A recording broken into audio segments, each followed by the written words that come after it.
Shalom teman-teman semuanya. Gimana? Apa kalian semua sudah menyimak presentasi yang disampaikan oleh kelompok 13? Saya yakin kalian semua sudah cukup mengerti ya, bagaimana seharusnya Alkitab itu ditafsirkan dengan seharusnya dan secukupnya. Nah, kali ini saya Evelyn Arauna Putri Manuela dan ketiga teman saya, Hana Destiananda, Marisi Purba, dan Milka Elvina Marubu, kami akan menjelaskan kepada kalian semua tentang penafsiran Alkitab seperti apa sih yang berbahaya. Yuk, simak presentasi kami selanjutnya.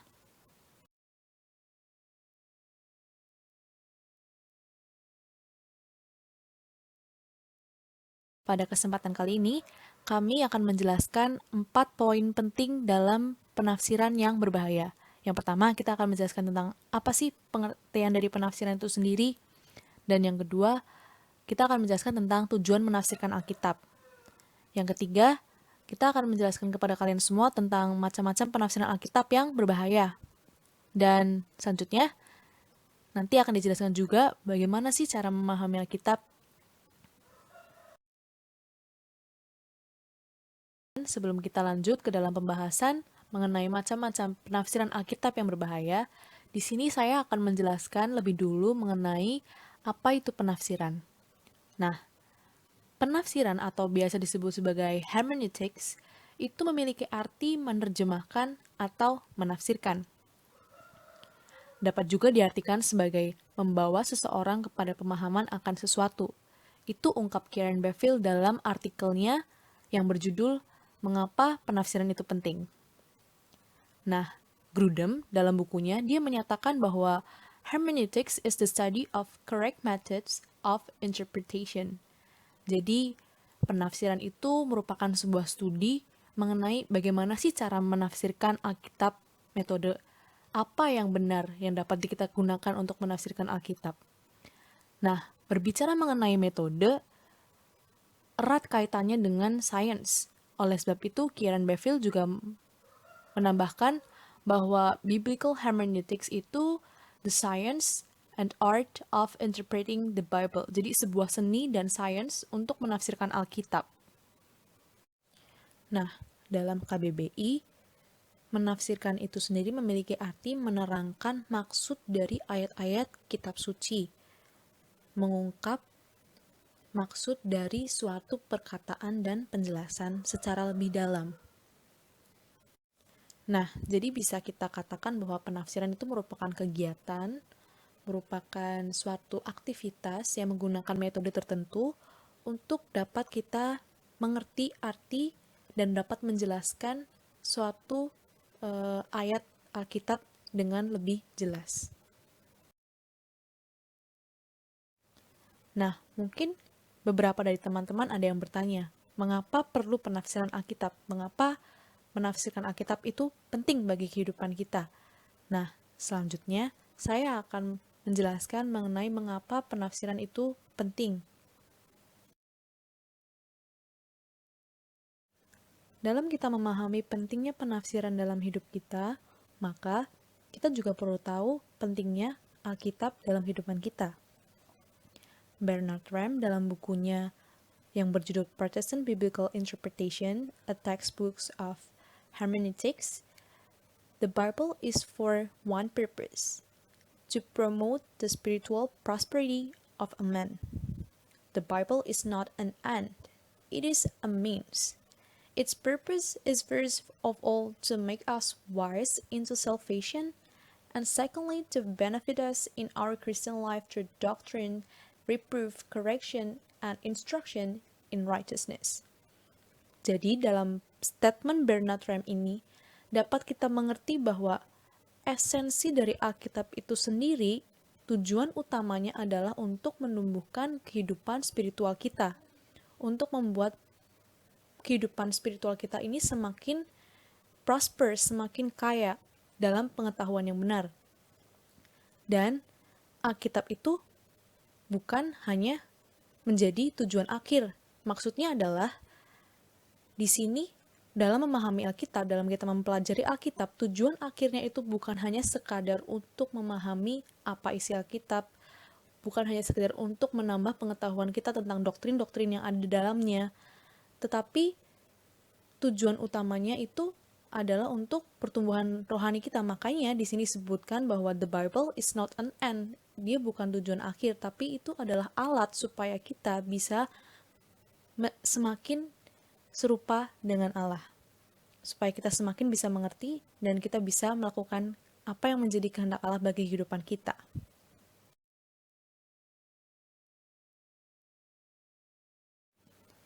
Nehemia 8 ayat 8 berbunyi demikian. Bagian-bagian daripada kitab itu, yakni Taurat Allah, dibacakan dengan jelas, dengan diberi keterangan-keterangan, sehingga pembacaan dimengerti. Dalam versi bahasa Inggrisnya, they read from the book of the law of God, making it clear and giving the meaning so that the people understood what was being read. Jadi dapat kita katakan bahwa penafsiran itu penting, yaitu untuk menghasilkan, untuk mendapat true understanding, pengertian yang benar. Nah, jadi saat orang mendengar sebuah penafsiran dari suatu ayat Alkitab, tujuan utamanya adalah supaya mereka mengerti apa sih sebenarnya yang disampaikan dalam ayat itu. Supaya apa? Supaya mereka bisa mendapatkan kebenaran yang sejati. Dan kebenaran itu bisa menumbuhkan pertumbuhan rohani bagi kehidupan mereka. Nah, kita semua tahu bahwa pemahaman yang benar akan firman Allah adalah dasar dari teologi. Oleh karena itu, tentunya penafsiran yang benar atau penafsiran yang trustworthy sangat membantu kita dalam kita memahami kebenaran firman Allah.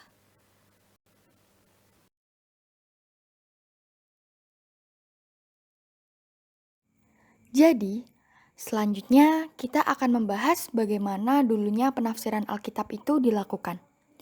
Sebab tidak mungkin tiba-tiba Alkitab itu ditafsirkan pada zaman sekarang. Pastinya, penafsiran memiliki sejarahnya sendiri. Sejarah penafsiran Alkitab yang pertama adalah penafsiran Yahudi. Yang kedua, penafsiran bapak-bapak gereja. Yang ketiga, penafsiran abad pertengahan. Yang keempat, penafsiran reformasi. Yang kelima, penafsiran pasca reformasi. Dan yang terakhir adalah penafsiran modern.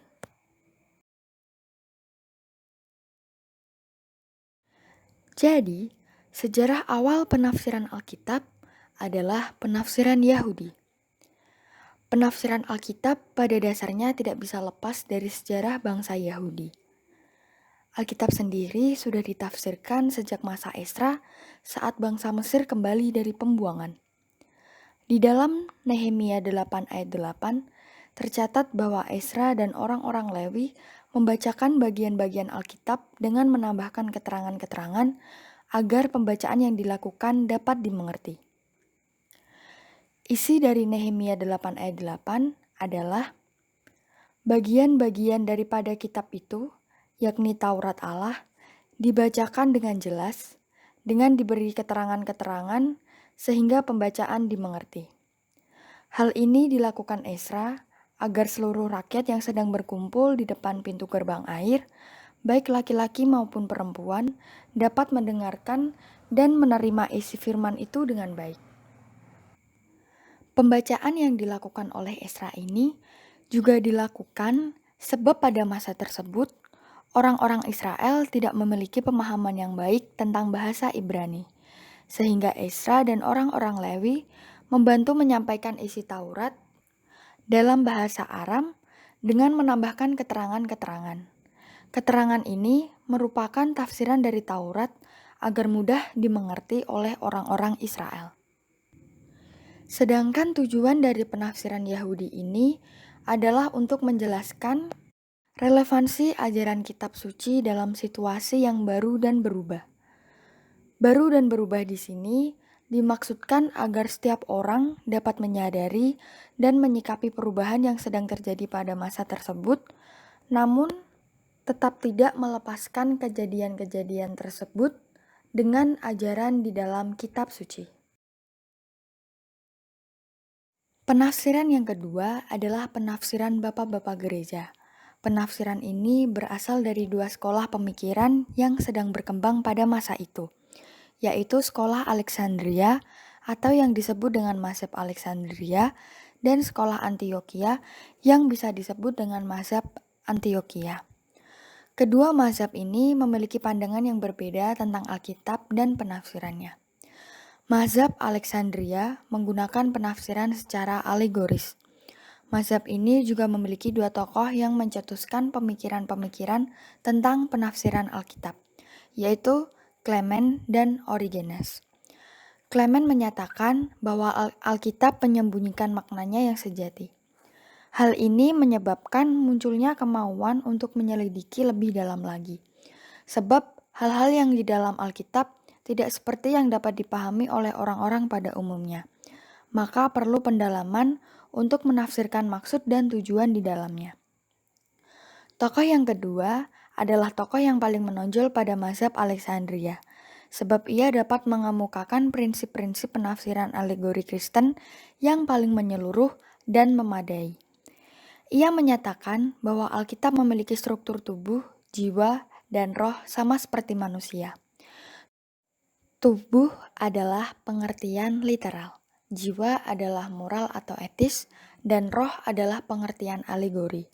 Mazhab ini menggunakan penafsiran alegori dengan tujuan memahami Perjanjian Lama sebagai dokumen Kristen saja, sehingga seringkali mengabaikan makna yang dimaksud oleh penulis kitab itu sendiri. Karena mereka memakai pandangan alegori, seringkali mereka malah mengabaikan isi yang telah tertulis jelas di Alkitab, dengan mencari penafsiran yang dirasa lebih rohani, namun belum tentu memiliki makna yang benar. Pandangan ini mulai ditinggalkan setelah abad pertengahan sebab Alkitab diyakini dapat menafsirkan dirinya sendiri. Scriptura scripturae interprets. Sedangkan mazhab Antioquia berlawanan dengan mazhab Alexandria. Sebab mazhab ini menolak menggunakan pengertian alegori dan memilih pengertian literal. Pengertian literal ini meninjau dari segi tata bahasa dan susunan kalimat serta tinjauan sejarahnya. Tokoh yang terkenal dari mazhab ini adalah Theodor. Mazhab ini juga memahami bahwa sudah terdapat makna rohani yang dapat diambil dari isi Alkitab itu sendiri melalui pemahaman yang dalam tentang struktur kata, bahasa, serta sejarah yang telah ada di dalamnya. Pengertian oleh mazhab Antioquia digunakan sampai dengan penafsiran modern saat ini. Penafsiran yang ketiga adalah penafsiran abad pertengahan. Di dalam masa ini, tidak terjadi banyak perubahan karena merupakan masa transisi dari teologi penafsiran bapak-bapak gereja kuno ke masa reformasi.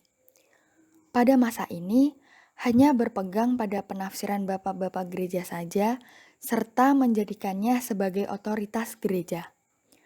Alkitab hanya digunakan sebagai pengesahan tentang apa yang dikatakan oleh bapak-bapak gereja, sehingga terkadang penafsiran tersebut memiliki kedudukan yang lebih tinggi daripada Alkitab. Alkitab semakin lama dianggap sebagai benda yang tahayul, dan hal ini menjadi sebab utama penafsiran alegoris banyak digunakan. Namun, terdapat dua tokoh literal, yaitu Thomas Aquinas yang mempercayai bahwa Alkitab memiliki otoritas yang lebih tinggi dari Bapak Gereja. Lalu John Wycliffe, karena menentang otoritas gereja, tidak lebih tinggi daripada otoritas Alkitab. John Wycliffe ini tergerak untuk menerjemahkan Alkitab ke dalam bahasa yang dapat dimengerti, agar semua orang dapat memahaminya. Menjelang akhir abad pertengahan, muncullah kebangunan untuk mempelajari bahasa-bahasa kuno, serta ditemukannya mesin cetak kertas. Kemudian Alkitab dicetak, sehingga kepercayaan tahayul tentang Alkitab perlahan-lahan mulai lenyap, dan orang-orang menyadari bahwa otoritas gereja tidak lebih tinggi dari otoritas Alkitab. Hal inilah yang mendasari pergerakan reformasi. Penafsiran selanjutnya adalah penafsiran reformasi. Di masa ini, muncul perjuangan untuk menjadikan Alkitab sebagai otoritas paling tinggi. Perjuangan ini memperjuangkan sola scriptura, yaitu bahwa Alkitab sendiri sudah dapat menjelaskan isi di dalamnya. Tokoh reformasi di sini adalah Martin Luther dan John Calvin. Martin Luther berpendapat bahwa iman dan penerangan rohani merupakan syarat utama yang dimiliki oleh seorang penafsir Alkitab. Ia juga menolak penafsiran alegoris dan menggunakan penafsiran literal. Sebab, menurutnya, penafsir Alkitab harus berasal dari pemahaman teks dengan memahami sejarah serta tata bahasa yang terdapat di dalam Alkitab itu sendiri. Ia juga percaya bahwa Alkitab harus menjadi otoritas yang paling tinggi di dalam gereja, sebab Alkitab adalah satu-satunya otoritas yang tanpa salah. Ia kemudian menerjemahkan Alkitab PB ke dalam bahasa Jerman agar rakyat biasa dapat membaca, menyelidiki, serta mempercayai pendapat-pendapat yang telah ia kemukakan bahwa Alkitab memang benar otoritas yang paling tinggi di dalam umat Kristen. Tokoh kedua di dalam masa reformasi ini adalah John Calvin. Ia berpendapat bahwa Roh Kudus adalah hal yang paling penting yang bekerja di dalam penafsiran Alkitab, serta ia mempercayai bahwa segala sesuatu yang ada di dalam Alkitab sudah mampu untuk menjelaskan apa yang ada di dalamnya. Ia juga menolak penafsiran alegoris, sebab menurutnya penafsiran harus secara literal. Penafsir harus dengan teliti menemukan makna yang ingin disampaikan oleh penulis melalui tulisan di dalam Alkitab itu sendiri. Setelah kematian Calvin, para teolog Protestan bergumul keras mengenai pemikiran-pemikiran yang telah dikemukakan oleh Martin Luther dan John Calvin. Perdebatan ini berlangsung sampai pada masa berikutnya, yaitu masa pasca reformasi. Penafsiran yang kelima adalah penafsiran yang terjadi pada masa pasca reformasi. Pada masa ini adalah masa penafsiran Alkitab yang paling buruk. Mengapa bisa dikatakan sebagai penafsiran yang paling buruk? Sebab penafsir-penafsir pada masa ini hanya menjadi pelayan dogmatik dan seringkali Alkitab hanya dijadikan sebagai teks pembukti. Dogma ini mulai meracuni gereja dan studi tentang Alkitab hanya digunakan sebagai pembenaran dogma dan teologia mereka sendiri. Hal ini menjadikan munculnya pertentangan-pertentangan antara Katolik Roma dan Protestan. Aliran yang muncul pada masa ini adalah aliran Pietisme. Aliran ini adalah aliran yang muncul sebagai reaksi akan dogmatik. Aliran ini berusaha untuk mengembalikan sikap Kristen yang memperhatikan dan mengasihi serta menentang akan terjadinya kontroversi yang tidak perlu. Pietisme ini berusaha untuk memahami firman Allah dengan memperhatikan penafsiran gramatikal historis atau memperhatikan susunan urutan kejadian ataupun sejarah yang ada di dalam Alkitab. Bentuk penolakan terhadap aliran ini adalah pencarian terhadap kelemahan-kelemahan aliran Pietisme itu sendiri. Aliran yang menentang aliran Pietisme ini menyingkirkan penafsiran secara gramatikal historis dan hanya bergantung pada penerangan batin ataupun urapan yang maha kudus, sehingga aliran-aliran ini menafsirkan Alkitab secara subjektif dan isi penafsirannya bertolak belakang dengan maksud penulis Alkitab, sebab penafsir hanya bergantung pada pemikirannya sendiri. Aliran-aliran yang menentang aliran Pietisme ini adalah kritisisme dan rasionalisme. Kritisisme dilakukan oleh para teolog dengan melakukan pendekatan studi Alkitab dengan mengkritisi teks-teks yang terdapat di dalam Alkitab. Naskah-naskah di dalam Alkitab mulai dikritisi dan dievaluasi untuk mengetahui keabsahannya sebagai kitab kanon. Sedangkan rasionalisme melakukan hal yang lebih jauh daripada kritisisme, yaitu menempatkan rasio manusia sebagai otoritas yang lebih tinggi daripada Alkitab. Rasio manusia dianggap sebagai hal yang cukup untuk menafsirkan dan mengetahui apa yang dimaksudkan Allah di dalam firman-Nya tanpa ada campur tangan dari Allah sama sekali. Hal ini menyebabkan munculnya pemikiran bahwa sesuatu hal yang tidak dapat dimengerti oleh kepintaran atau rasio manusia seharusnya dibuang dan tidak digunakan. Maka muncul paham bahwa Alkitab bisa saja salah karena Alkitab ditulis oleh manusia, serta Alkitab dipandang seperti buku-buku pada umumnya. Penafsiran yang terakhir adalah penafsiran modern. Penafsiran ini terjadi dari masa pasca reformasi sampai pada masa modern. Penafsiran pada masa ini didasari oleh paham rasionalisme dan menjadi dasar bagi liberalisme dalam teologi.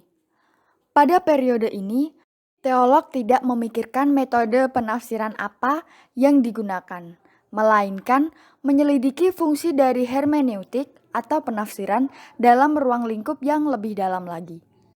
Setelah itu, muncul persepsi bahwa tidak ada orang yang dapat menafsirkan Alkitab secara objektif, dikarenakan kita semua telah dipengaruhi oleh pemikiran dan kepercayaan yang telah berkembang serta telah kita dapatkan sejak lahir. Hal ini menyebabkan seseorang atau manusia tidak dapat menafsirkan Alkitab secara objektif, karena manusia menafsirkan Alkitab dengan menggunakan pemikiran mereka sendiri. Pada masa ini, sudah tidak dipikirkan dengan metode apa seseorang akan menafsirkan Alkitab, karena munculnya perdebatan yang meragukan keaslian Alkitab. Para ahli mencari dan mendalami bukti apakah Alkitab memang merupakan produk tangan Allah, atau hanya berasal dari pemikiran dan tulisan tangan manusia saja. Sehingga muncul banyak kritik tentang Alkitab yang mempertanyakan tentang teks, bentuk, serta sastra di dalam Alkitab. Munculnya berbagai aliran gereja juga menjadikan penafsiran yang digunakan dapat berbeda-beda sesuai dengan ajaran yang diberikan oleh aliran tersebut. Maka, di dalam masa penafsiran modern, sangat ditemukan banyak metode penafsiran yang digunakan oleh para ahli.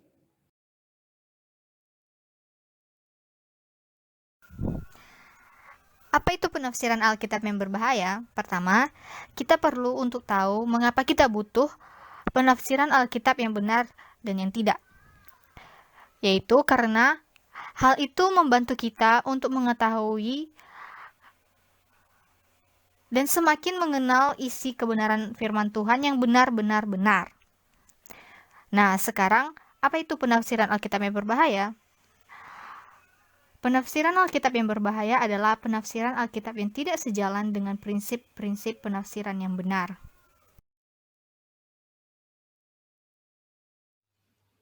Penafsiran berbahaya terdiri dari beberapa macam.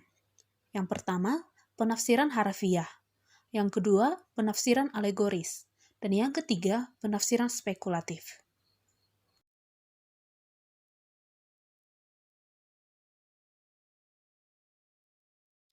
Yang pertama, penafsiran harafiah, yaitu penafsiran yang hanya menjelaskan sesuatu berdasarkan arti leksikal saja.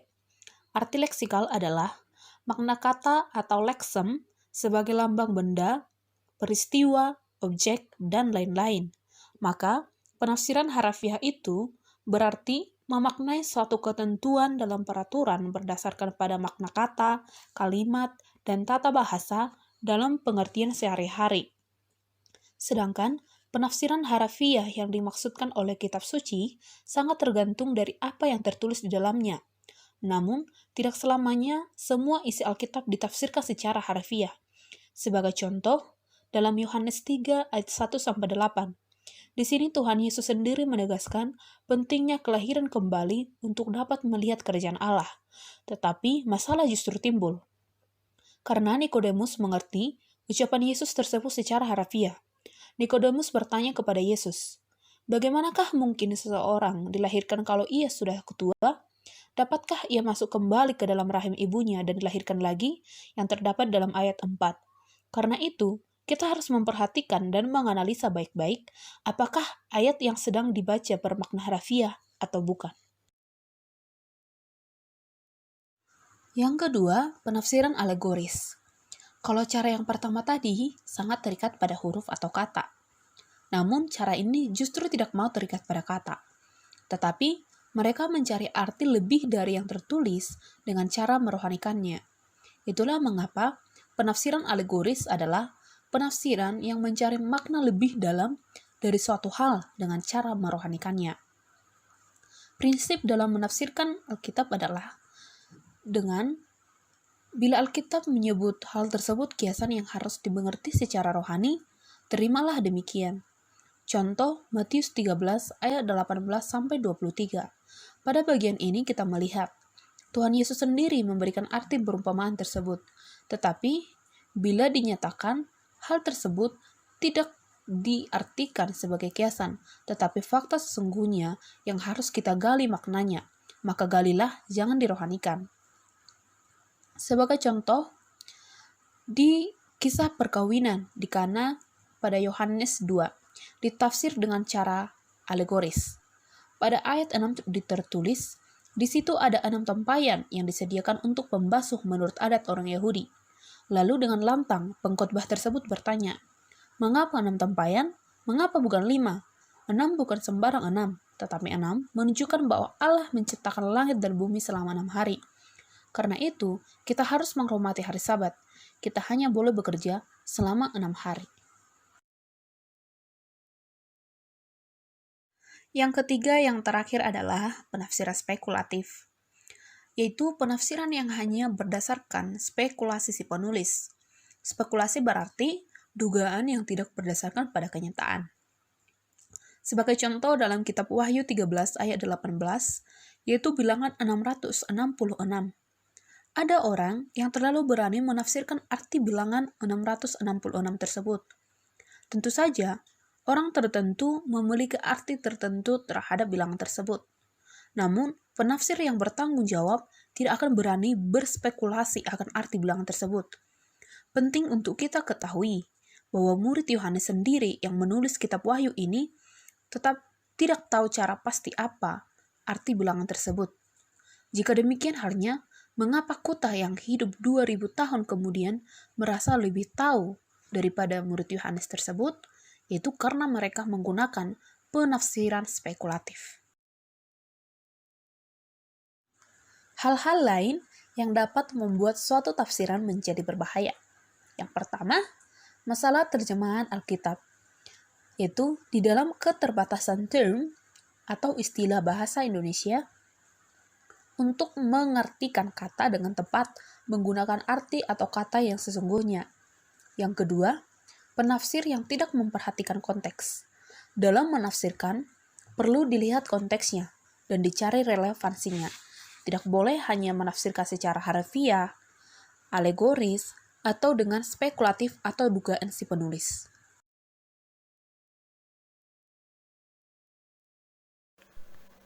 Kesimpulannya adalah, pertama, kita harus belajar lebih teliti dan bijak dalam mendengarkan firman Tuhan, berpikir dan membuktikan kebenaran firman Tuhan itu. Ini merupakan tanggung jawab kita sebagai manusia yang sudah lahir baru, sehingga tidak mungkin tidak kita harus mentransformasikan pikiran kita. Kedua, memahami kebenaran Alkitab memang sulit, apalagi jika kita mau untuk mempelajarinya dengan sungguh-sungguh. Akan tetapi, itu harga yang harus kita bayar demi kebenaran itu. Karena kemauan kita saja tidak cukup untuk mempelajari Alkitab. Kita harus bekerja untuk mempelajarinya, berpikir, dan menajamkan pemikiran kritis kita. Roh Kudus akan membimbing kita untuk mempelajarinya, sehingga yang kita perlukan ialah kerendahan hati dalam membaca Alkitab. Ketiga, bukti kita mencintai Tuhan adalah kita merenungkan firman-Nya dan melakukannya, sehingga firman itu membuat kita bertumbuh dan semakin mengenal Allah, dan melalui bantuan Roh Kudus yang memampukan kita untuk setia melakukannya. Cara memahami Alkitab dengan baik. Pertama, kita menyediakan waktu khusus untuk membaca firman Tuhan setiap hari secara pribadi. Kita bisa memilih waktu di mana kita bisa memberikan diri kita yang terbaik kepada Tuhan, mau itu di pagi hari, siang, atau malam. Yang penting kita menyediakan waktu dan bukan menyisahkannya. Kedua, kita bisa membentuk grup Bible Study yang seperti study group tentang Alkitab atau PA. Ketiga, jangan pernah takut untuk bertanya. Bertanyalah kepada orang-orang yang memang mempelajari Alkitab lebih dalam. Ini agar kita menghindari kesalahan penafsiran atau kita mempelajari penafsiran yang berbahaya dan kita tidak tahu apakah itu salah. Keempat, bacalah buku-buku tambahan yang dapat membantu memperjelas isi di Alkitab. Kita bisa membaca buku-buku tafsiran Alkitab, atau kita bisa membaca buku perjalanan rohani seorang tokoh Kristen. Baiklah teman-teman, demikian penjelasan dari kami tentang penafsiran yang berbahaya. Semoga teman-teman terberkati. Tetapi, jika teman-teman masih memiliki pertanyaan, jangan lupa sampaikan di forum Moodle ya. Terima kasih, Tuhan Yesus memberkati.